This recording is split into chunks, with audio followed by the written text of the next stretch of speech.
Today we're going to look at a Reddit thread that was posted 9 months ago. I haven't read this at all. I wasn't aware of this. This was brought to my attention by my wonderful editor, Tiramis. The point here is, this is a strategy thesis of the week, posted by Deuter. Never go feudal against a douche. The pros get it wrong. I have had a lot of opinions and shared a lot of opinions on a douche. Throughout my career, I've had multiple videos as well on my YouTube channel, when it comes to what to do if you're getting douched. Usually, I tend to encourage that just go feudal age, ignore the douche, just rebuild your town center, get some archers on the field, something like this, and then take it from there. This can also be very map dependent though, okay? But yeah, we're gonna read this thread posted by Deuter to see what exactly he's saying. Okay, so usually I put this disclaimer here at the beginning of my thesis, like I'm only 1700 elo, I might be wrong, blah blah blah.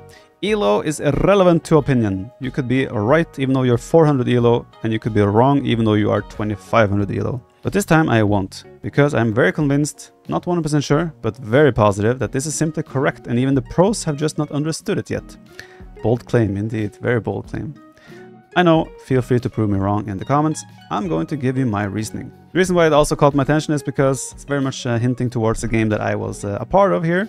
We just had a beautiful game between Doubt and the Viper in the Warlords tournament. I recommend you watch it, but T-West also did a nice quick summary. We'll watch this. Is the Persians. That means it's time for a douche. The tournament has a 9 villager start, so Doubt can collect wood from a straggler and almost immediately have enough to rebuild his TC. It only takes 10 villagers for the TC to shoot the max number of arrows, so the 12 villagers Doubt has 1 minute in are more than enough. That Persian TC has twice the HP of a normal TC, so there's no way that Viper can fight back. He's going to... The big thing about this douche as well is that I'm eating 2 or 3 boars in a range of the TC, so that makes it a little bit harder to deal with. To lose his TC, that much is inevitable, but he has a plan. He's the Khmer. He doesn't need Dark Age buildings to advance to the Feudal Age. With the 3 boars he took at the start, he can use the 9 villager start and click up around 3 minutes and 30 seconds, but he has only 16 villagers. Yep. This is an incredibly fast uptime, but honestly, I think this is a mistake. The Feudal Age takes 2 minutes and 10 seconds to research. That's 5.2 villagers worth of idle time, and he needs to repair the TC while going up. We have to emphasize though, regarding the situation here, this is a map that is extremely close, right? The walking distance for Doubt's villager to drop the TC in this case was extremely short. Unlike most buildings, TCs take twice their cost in wood to repair. That's 550 wood to go from 1 HP to full HP. Now with 2 repair villagers, the TC slowly loses HP. With 3 villagers, the TC slowly gains HP. Okay. But the challenge isn't repairing the TC so much as having enough wood to repair the TC. From some quick testing, it takes about 18 or so lumberjacks to maintain enough wood for 3 villagers. 18? Of course, this will vary with lumber camp efficiency, but with only 16 villagers in total, Viper doesn't have nearly enough. I had no idea you need that many vills to keep it alive. 18? Both to collect wood and repair. Once the TC gets below 480 HP, villagers no longer can garrison, so Doubt can send everyone forward to batter down the TC. Viper desperately wants to force drop wood and repair, and he just manages to get to Feudal Age. That was so close. But was it the right play from Doubt? Should he have ungarrisoned the villagers? Let's go to the scenario editor and check. Here we have a TC with 10 villagers versus 10 villagers attacking directly, and the TC shooting arrows wins. So Doubt made a huge mistake here. I wouldn't say it was a huge mistake. If you go back here, you see, I mean, it was a mistake, but you see Doubt has vills garrisoned as well. But you could probably make an argument that he should have sent less vills to hit the TC. Like keep 10 vills in the TC and the rest of the vills goes to batter it down. That would have been the right play here. And the TC shooting arrows wins. So Doubt made a huge mistake here. I would have not got Feudal Age if that was the case. Just enough villagers to keep 10 in the TC. If he stops Viper from getting to the Feudal Age, then he wins the game right there. Because once the TC goes down, Viper is stuck without enough wood to rebuild it. This is almost the worst situation you can be in versus the douche. If he didn't finish Feudal, he'd be dead right here. Also, something else I just noticed, if you destroy a TC, then eventually it loses its player color as it sinks into the ground and decays. Not that that matters at all, but just something I... Very sad, very sad. Yeah, the issue here is that I don't have wood either. Like now he's sending vills to fight, right? He has more vills, he can justify it, but I don't have. I need to collect wood. I need an archery range. I need a mining camp. Like, and I also need to wall in my villagers. Noticed before. It just anyway, snowballs. Doubt wants to keep chasing and vill fighting, but Viper is the Khmer. He can both garrison in houses and hop to the other side of his house wall. Now, Doubt is using 12 villagers to fight these houses, so back to the editor, let's check if this is a good idea. We'll see how much wood 12 villagers can chop in the time it takes them to destroy 2 houses. Just to check, we can force drop the wood right as the houses are destroyed. Okay, that's 132 wood compared to the 25 wood per house Viper would have to spend remaking them. You gotta factor in walking time for those villagers too, and definitely not worth it for Doubt in my opinion. You have to take in the context here as well, is that it's not only that you could have collected that wood instead, you're also taken away from the enemy. Like, and the context of this situation is I'm already struggling a lot for wood, so I think in this case it was actually worth it for Doubt to be taking out the houses. Anyway, Viper is feudal, but what is he going to do? Gather wood for a TC? No, he's making an archery range and sneaking to the side to collect gold. He tries to masterpiece quick wall Doubt's villagers, but can't quite get the final house in time. The archers can't really do much damage without fletching. Eventually, Viper adds in a TC while Doubt goes to tower up and defend from the archers. Position from my TC. From here on out, it's basically a normal game of AoE2. A normal game where Doubt has a sizable lead, and, well, 9 a normal villagers. game between these two involves Viper trying to quick wall, out-microing Doubt's crossbows, and evening up the vill count. But even with all of that, Viper has to keep reacting to Doubt. Defensive castles keep him alive, but they don't help him apply any pressure. Viper goes for Cavaliers, but with the Persians, Doubt can just go for Camels, and Viper's eco never really recovers fast enough, and he can't make the transition to Halbs in time to answer the Camels. And Doubt, behind the power of the Persian douche, goes on to win this game. So, very good example of a douche going right, let's say. So I think this game serves as a nice example for what happens when you go feudalish against a douche and why that is such a terrible choice. Again, this is, I think, just based on this first chapter here, that has a lot to do with the map we played, okay? In the map we played, it made a lot of sense to douche because we're so close, there's food under the TC, there's boars under the TC. So the too long, don't read or didn't read, the TC douche is an absolute terrible strategy. Agreed? The right reaction is always to just stay in Dark Age. Disagreed. Most people and even pros react wrongly by going feudal. You spend rest for nothing. Disagreed. Going feudal is the only reason that the douche works. The strategy is just so bad that it still very often fails despite the wrong reaction. Wait, so what's the... Okay, let's see what he thinks is the right reaction and like just stay in Dark Age, and that is based on just maths, but also backed up by quite some experience. I have been douched very often, I won against it almost every game. Even had a comfortable win against a douche once after my opponent lamed both of my boars. I have done an in-depth review of my Dark Age approach sometime in the past. So this is an example where he stayed in Dark Age to combat it for a long time. Why is the douche so bad? So the investment into a douche is just absurd. At the moment where you have rarely any eco, you idle almost all of it and stop villager production just to trade town centers. And you have to buy the TC even earlier than your opponent.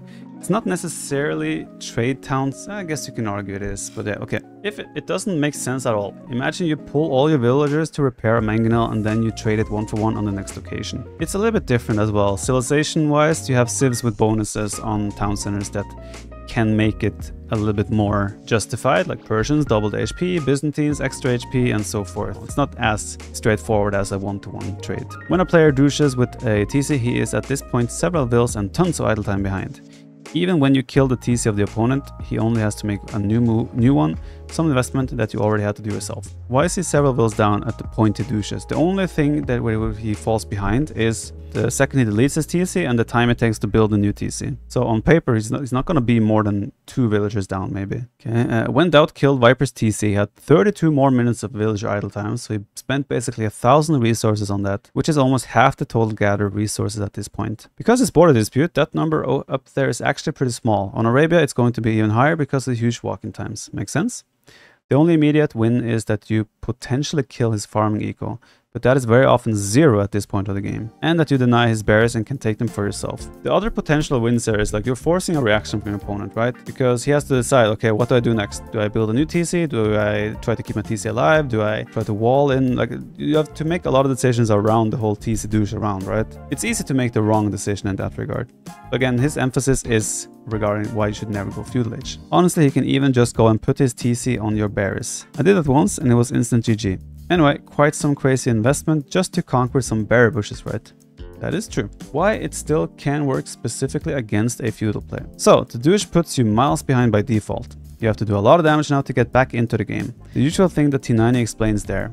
You fight their vills with your vills while you can produce additional ones and he can't. But that only applies when he didn't do a new TC by himself. Yeah, so example with the game against me and Doubt. My TC was down and after that he just sent all his vills to try and engage mine. Because I didn't have a TC to hide in, right? Or I produced new villagers. So for him, any one-to-one villager trade in that case would have been a big win for him. Why would that be the case? It shouldn't be the case that a player can't afford something at minute 12, which the other guy had to afford at minute 8 already. Except if he spends tons of resources on something else, like going to feudal age, for example. Again, I need to emphasize another thing regarding this very example. This very example he showed was warlords. You start with 9 villagers. The douche comes in way faster than normal as well. Like there's a lot of trickle effects from context in this specific example he showed as well. Think about your resources on a fast feudal play. You are always on the limit. You can just afford a range, just afford a blacksmith. It's difficult to seed farms, and when you have lost your bears, you may struggle to get enough food for vills. Keeping TCs working and producing army on 20-25 vills is tough. Yes, but even though you're behind villager wise, if you have 4 archers with fletching against a Dark Age player, the amount of problems you can cause with that is so big. It's so big. If you're now in a position where you need to place additional lumber camps, you lost your berries, you need to engage in vill fights and /or heavy walling, and you need to buy a new TC, then there is absolutely no chance to afford all of that. It's impossible. Either you can't afford a town center, or you can't afford production buildings, or you can't use them or need to idle vill production a lot. I disagree with that. Like, all you need to do in general, in my opinion, when it comes to dealing with a douche, let's use Arabia as an example, you will normally have a lumber camp towards the back, so his douche is not going to impact your lumber camp unless he sends villagers to fight it. Throughout the time, like, you're just a little bit repairing your TC if needed. You probably don't even have to repair your TC at all in order to get to feudal age, so you're going to bank up a lot of wood, and you only need wood for a barracks and an archer range initially. And the archers will secure every resource you have on the map. Like, he cannot start engaging your wood lumber camp or houses or villagers once you got few archers on the field. It's a terrible position to be in and delays your whole development, so much that the absolute crazy overinvestment of your opponent may still pay off. Viper's approach of going up extremely quick made it even worse for him. On this very map, in a 9 villager start, yes, it was worse. Practically, that means that you just invested 500 food to gain nothing. Like, the only thing to achieve is a single tower to protect your new town center, which can simply be done by quick walls. And that you can trade your vill production now for producing a few archers. But that is a huge risk to take when you should be miles ahead anyway. I really think he thinks that you're way further ahead than you truly are by not going to feudal age. Yes, I would say it's not going to be bad to just continue making vills and stay in Dark Age, because again, I agree with his main point of douche being a terrible strategy, but I still disagree with the point that feudal age is wrong. It's basically playing a no eco feudal all-in a situation where we're comfortably ahead. It can work, but why would you do that? So, if you stay in Dark Age, there's basically no danger at all. What you should do, in my opinion... Actually, I need a sip of water. My throat is getting dry. What you should do, in my opinion, stay in Dark Age, keep up villager production to expand your lead, spread your economy. Even when you have clicked up already, cancel feudal age. You will need the food for vill production, as you won't have another food source right away. Now, this very much depends. If you're 50% on the way to feudal age, don't cancel feudal age to stay in Dark Age. Just no. Never gonna be worth it. Put many vills on wood to make sure that you can afford a second TC right away. Probably put a second lumber camp far from your first one to secure the wood income. Now, I think at this point, by the time the douche is even close to finishing or destroying your town center, you're always gonna have pretty much enough wood for a second TC anyway. Send some villagers far away from farming, where they are safe and potentially can be walled. Sure, you keep a villager lead, but you're putting a lot of, in quotes, negatives on yourself. The way I'm countering this is I'm gonna walk a long way to start farming safely, all the way over there, you know? Then you are also directly burning your economy as well, just because you want to deal with this in a different way. Again, I'm not saying this way is necessarily wrong. I'm just saying this is, in my opinion, not the preferred option. Put your second TC in a relatively safe spot, far away from your farming and your lumber camps. He might keep trading TCs, and that is only a problem for you if he kills other eco next to it. If you're in feudal age, he cannot continue to trade town centers. Quick wall, where it's needed to avoid villager fights.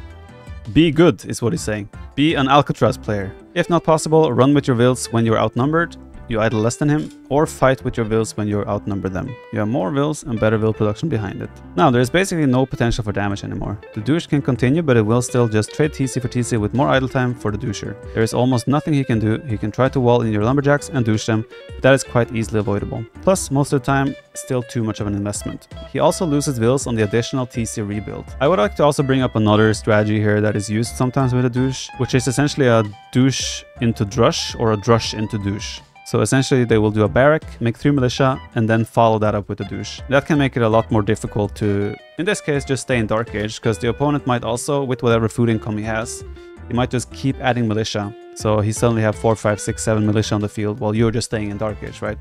And suddenly that's like, maybe I would have preferred to have some archers here. He may find and fight your farmers, then he can steal your farms. But he has to invest additional idle time that is probably not even worth a killed farm. Also, just make sure to spread and wall your farming to equal to. I'm not sure if I like the idea of just like spreading everywhere. Of course, it's unlikely he's gonna find everything, but it's like, yeah, let's carry on.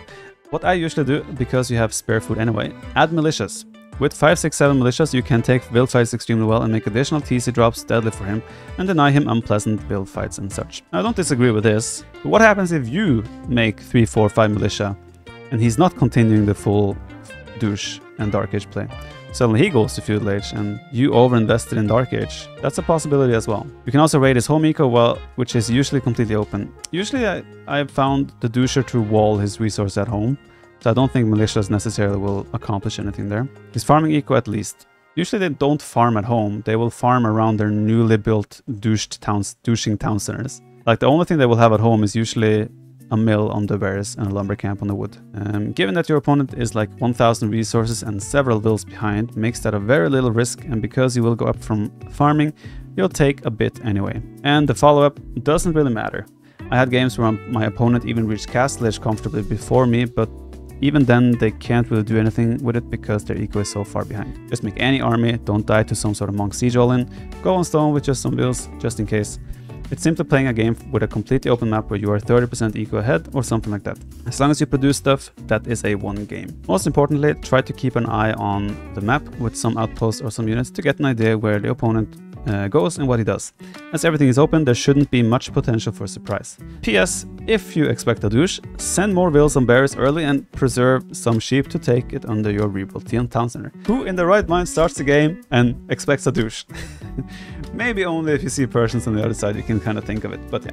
My full take on this is that I don't agree with him, but I also agree with him. I think staying in Dark Age is fine. I don't agree with the whole idea of let's spread out our economy everywhere and don't go to feudal age at all that stuff. Keep in mind, what a douche can also do is pretty much shut you off completely from any resource you need, like a gold or stone, right? And if then the doucher gets to feudal age and he has access to stone while you do not, he can start tower rushing you and it might be an awkward position. Well, I also, again, 100% agree, douching is a terrible strategy. This title, I don't agree with. Never go feudal age against douche. The pros get it wrong. I have to defend us pros here. I've always find it working the best is simply go feudal age, get some archers out with fletching, and then just play it from there.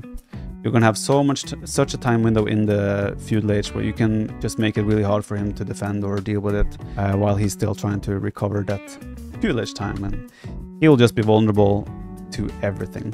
But the examples that Umdeuter has used here are from Border Dispute and Socotra. Those games are super short rush distance and really hard to avoid each other, if that makes sense. Douching has a lot more potential in team games, douching has a lot more potential because there's a lot of other factors around it that influences the fact that a douche can work. So my recommendation is simply go to feudal age, keep your TC alive, maybe one villager repairing, as long as you need to get to feudal age, get a barracks, get a range, get a blacksmith, even sacrifice villager production time with your new town center, which again, in my opinion, you should be able to afford all these things. You just need to avoid to not end up in massive villager fights. That's the biggest problem you can have with a follow-up to a douche. And check out my YouTube videos on that topic.